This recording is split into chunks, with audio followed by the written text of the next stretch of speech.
Boa tarde, terceiro ano, espero que todos estejam bem. Vamos começar nossa aula de números complexos. Até então, quando você resolveu uma equação do segundo grau, você tinha três possibilidades. Você, primeiro, encontrava os coeficientes A, B e C, calculava o valor do discriminante delta. Quando ele dava um número positivo, como nesse caso que deu 1, você já sabia que a sua equação ia ter duas raízes reais diferentes. Quando ele dava 0, duas raízes reais iguais. Quando ele dava um número negativo, ou seja, menor que 0, não ia possuir raízes reais. No primeiro e no segundo caso, como iam ter raízes reais, você continuava a conta usando a fórmula de resolução de equação do segundo grau, fórmula de Bhaskara, menos b, mais ou menos, raiz de delta sobre 2a. Esse terceiro caso era o que você mais gostava, porque não precisava fazer a segunda parte dessa conta. Simplesmente você calculava o delta, dava um número negativo e você escrevia que não tinha raízes reais. Aí o que aconteceu?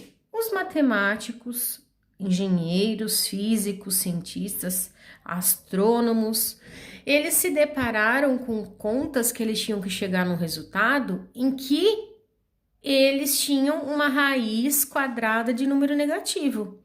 E aí parava todo o estudo que eles estavam fazendo porque não tinha solução de raiz quadrada de número negativo. Não tinha solução até então, porque eles tinham somente os números naturais, inteiros, racionais, irracionais e reais. Então, no conjunto dos números reais, que é o que engloba todos os outros, não tinha solução para a raiz quadrada de número negativo. Então, o que dois matemáticos começaram a pensar? Precisamos de um novo conjunto, onde, nesse conjunto, a gente consiga um jeito de resolver a raiz quadrada de um número negativo, chegar numa solução para ela. Então, o Argand e o Gauss foram os matemáticos que começaram a pensar e fizeram toda essa teoria dos números complexos, tá? Então, o que eles fizeram? Criaram um conjunto dos números complexos, onde um número faz parte, é um elemento desse conjunto, se ele estiver escrito na forma onde ele tem parte real e parte imaginária, e dentro desse conjunto dos números complexos, i, que é a unidade imaginária, quando elevada ao quadrado é igual a menos 1, certo? Então, olha só, você quer calcular a raiz quadrada de menos 25. Você escreve o menos 25 como produto de 25 vezes menos 1. Como estamos no conjunto dos números complexos, menos 1 é i ao quadrado.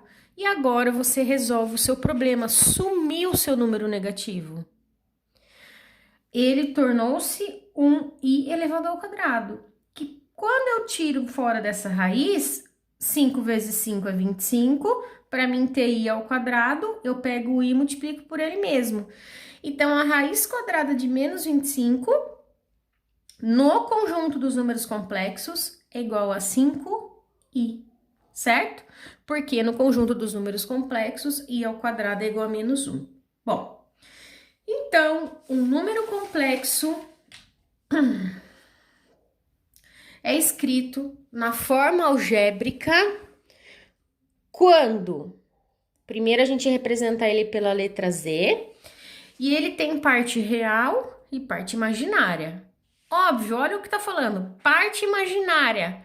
I de imaginário é o que está junto com o i. Parte real é o que não tem i. Esta parte real pode ser qualquer número real. Pode ser positivo, negativo, pode ser uma raiz, pode ser uma fração, pode ser qualquer número real. O b também, qualquer número real. O i, o que você tem que lembrar? Que toda vez que você tiver ele ao quadrado, ele é igual a menos 1. Ele é a sua unidade imaginária. Exemplos. Destaque a parte real e a imaginária de cada complexo. A. Z igual a menos 7 mais 9i. Qual que é a parte real de Z? É aquela que não tem i, menos 7. Qual que é a parte imaginária de Z? Aquela que tem i junto. Se é mais 9, eu não preciso pôr o sinal de mais, só coloco 9. B. Z igual a 14i menos 7. Não importa quem que apareceu primeiro. Quem que é a parte real? Não tem i, menos 7. Quem que é a imaginária? É a que tem i, 14. Z igual a 3. Qual que é a parte real? 3. Tem mais alguma coisa aqui que tem i? Não, professora, só tenho 3. Então, a parte real é 3 e a parte imaginária, que não aparece nada, é o 0. Quando isso acontece, a gente diz que esse número complexo é real. Letra D, Z igual a menos 105i. Aparece a parte real agora, que não tem i? Não, ó, não tem nada. Então, ela é 0. A parte imaginária, que está junto com o i, é menos 105. Então, nesse caso, quando a parte real é igual a 0, e aí você só tem a parte imaginária, a gente fala que ele é um imaginário puro, certo? Bom, mas será que eu consigo escrever um número complexo, representar ele agora geometricamente? Porque eu consigo representar geometricamente o número real 2. Eu pego a reta real e eu pego 2 unidades depois do 0, eu sei que o 2 está ali, certo? Eu consigo representar um número complexo? Para representar um número complexo, você vai precisar de um plano, mas não é um plano cartesiano, que antes você chamava o eixo horizontal, que é o deitado de x, e o eixo vertical, que é o que está em pé de y.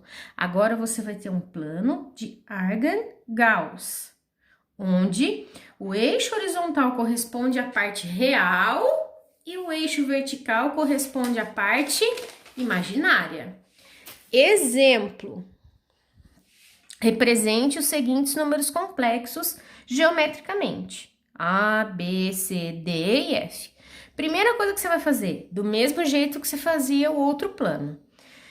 Põe o eixo horizontal na linha do caderno, pega a régua, aqui é o 0, de 1 em 1 centímetro você marca os pontos que você precisa, no eixo real, são números reais, no eixo imaginário também são números reais, lembrando, para cima positivo, para baixo negativo, no eixo horizontal, para a direita positivo, para a esquerda negativo. Cada linha do caderno é uma unidadezinha que você vai contar, certo? Então, a gente vai representar o Z1, 2 mais 2i. Parte real, 2, tô aqui. Parte imaginária, 2. 2 chegou no 2, o Z1 tá aqui. Z2, 2 menos 2i. Parte real, 2. Imaginária, menos 2. Z2 tá aqui. Z3, menos 2 mais 2i. Parte real é menos 2. Agora, eu estou no lado negativo do meu eixo real. E a parte imaginária é 2. Então, Z3 está aqui. Z4, menos 2, menos 2i. Parte real negativa, menos 2. Parte imaginária negativa, também menos 2. Z5, opa, não tem parte imaginária, ele é um número real. Portanto, ele está representado em cima do eixo real. Aonde? No valor real dele, menos 2. Z6, ele é imaginário puro, não tem parte real. Então, ele vai estar representado em cima do eixo vertical, que é o imaginário. Quanto que é a parte imaginária? 2. Então, ele vai estar exatamente em cima do 2. Então, quando um número complexo for real, ele será representado exatamente no eixo real, que é o horizontal. Quando um número complexo for imaginário puro, ele será representado exatamente no eixo imaginário, que é o vertical. E do mesmo jeito que a gente tem as operações no conjunto dos números reais, a gente tem operações no conjunto dos números complexos. Eu posso adicionar números complexos quantos você quiser. O que eu tenho que prestar atenção? Adicionar parte real com parte real e adicionar parte imaginária com parte imaginária, certo? E aí você tem o seguinte exemplo. Z1 igual a 2 mais 3i e Z2 igual a menos 3 mais 4i. Eu vou somar o Z1 com o Z2. 2 mais 3i mais menos 3 mais 4i. Parênteses são nossos amigos em matemática. Então, olha só, copio o que estava no primeiro parênteses, sinal de mais antes do outro parênteses, tranquilo, copia do jeito que estava dentro dele. Menos 3 mais 4i. O que você vai fazer agora? Parte real com real, imaginária com imaginária. Pense em dinheiro. Se eu tô devendo 3 e só paguei 2, eu tô devendo 1. Parte real já foi. Vou para imaginária. 3i mais 4i, 7i. Então, a soma de Z1 com Z2 deu menos 1 mais 7i. Como que você subtrai números complexos? Basta tirar a parte real de parte real, parte imaginária de parte imaginária. Z1, 2 mais 3i, Z2, menos 3 mais 4i. Z1 menos Z2, 2 mais 3i, menos 3 mais 4i. Copiei o primeiro, sinal de menos antes do parênteses. Eu vou trocar o sinal de tudo que tá dentro. Se é negativo, ficou positivo. Se é positivo, ficou negativo. 2 mais 3i, mais 3 menos 4i. Parte real com parte real, pensando em dinheiro. 2 mais 3, 5. Imaginário com imaginário, pensando em dinheiro. Se eu tô devendo 4i, só paguei 3i, eu estou devendo i. Portanto, Z1 menos Z2 deu 5 menos i. Certo? A subtração e a adição você pode fazer com quantos números complexos você quiser no mesmo tempo. A multiplicação sempre você vai fazer de 2 em 2, tá? Então, para multiplicar dois números complexos, basta aplicar a propriedade distributiva, que você já conhece, e lembrar sempre, se você está no conjunto dos números complexos, onde tiver i ao quadrado, você substitui por menos 1, certo? Então, vamos lá. Z1, 2 mais 3i, Z2, menos 3 mais 4i. Z1 vezes Z2, 2 mais 3i vezes menos 3 mais 4i. Aplicando a distributiva, este vezes esse, 2 vezes menos 3, mais 2 vezes 4i. Agora eu vou outro. 3i vezes menos 3, mais 3i vezes 4i. Mais vezes menos é menos. 2 vezes 3 é 6. 2 vezes 4, 8i. Mais vezes menos é menos. 3i vezes 3, 9i. 3 vezes 4 é 12. I vezes i ao quadrado.